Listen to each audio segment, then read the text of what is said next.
Não sei se foi quem começou, mas aparentemente quem começou foi um pessoal daqui, do Grupo Palmares. Tem ainda sobreviventes vivos que estão por aí.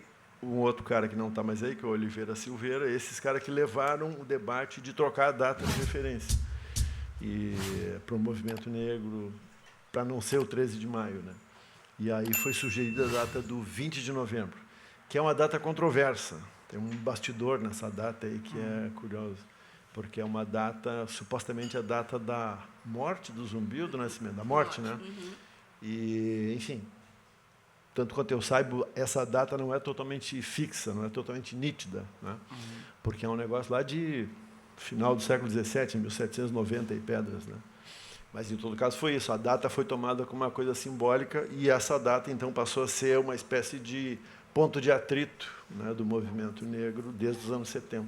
E ainda que 20 de novembro seja uma data controversa, me parece que para o grupo Palmares, do qual fazia parte Oliveira Silveira, era um grupo de estudiosos, poetas, professores que ingressaram nessa crítica do 13 de maio como dia da abolição da escravatura, em que era festejada uma princesa, a princesa Isabel, como se ela tivesse concedido algum favor às pessoas negras. E não se tratou de favor nenhum desde a nossa pisada nessa terra, nisso que veio depois se chamar de Améfrica, conceito de Lélia Gonzalez, especialmente em sexismo e racismo brasileiro, nós já estávamos lutando por liberdade, então não foi nenhum favor, pelo contrário.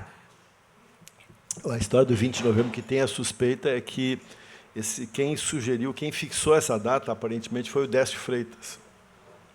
Décio Freitas era um camarada aqui do Rio Grande do Sul e tal, não era exatamente historiador, quer dizer, virou historiador, mas era mais um cronista da história, ele era formado em Direito, e é um cara que, assim que teve o golpe de 64, ele foi cassado, no AI-2 ele foi cassado, e ele é um cara que se juntou com outros no exílio, em Montevidéu. Aliás, morreu o Pepe Mujica hoje, né? O Mujica. Uma lembrança dele. E vários caras se reuniram em torno do Brizola, em Montevidéu, para falar sobre resistência ao golpe, sobre o que seria possível fazer e tal. E uma das estratégias, não sei quem foi que concebeu, acho que o Darcy Ribeiro, foi a seguinte: a ideia foi encomendar para intelectuais vinculados a esse movimento de resistência que escrevessem sobre episódios em que o povo brasileiro já tivesse mostrado capacidade de resistir. Essa era a ideia. Então, o Joel... o nome dele não é Joel Silveira, Joel Rufino dos Santos, foi escrever sobre, não sei, acho que era sobre a revolta da Chibata.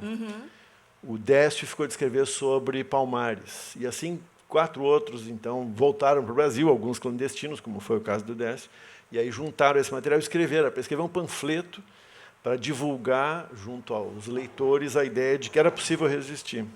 E foi nesse contexto que o Décio foi atrás, aí descobriu algumas coisas documentais do Zumbi, mas tem uma história, enfim, de bastidor, que essa data não estava muito certa, o 20 de novembro, e aí que uma piada, que eu não sei se não é verdadeira, dizia assim, que o Décio achou que o 20 de novembro, 20 de setembro, entendeu? Rimava.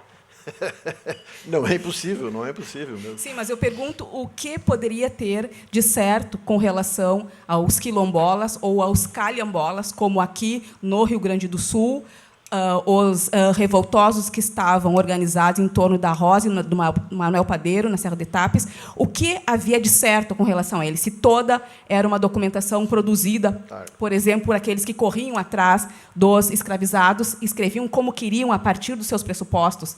Então, também, o 13 de maio não é certo. Sob uma determinada dimensão, exatamente. Aí nós vamos pensar, né, a dimensão do que é dessa palavra certa, ou dessa palavra certa, não. É isso aí. Já estamos no meio do debate. Aqui, já começou. Já começou e começou pegado. Não, e tem mais ainda. Em todo o período colonial, e mesmo durante o Império, a única fonte segura de documentação era a Igreja Católica, nos registros de batismo, morte, casamento e tal. Então, também o que chega até lá, né?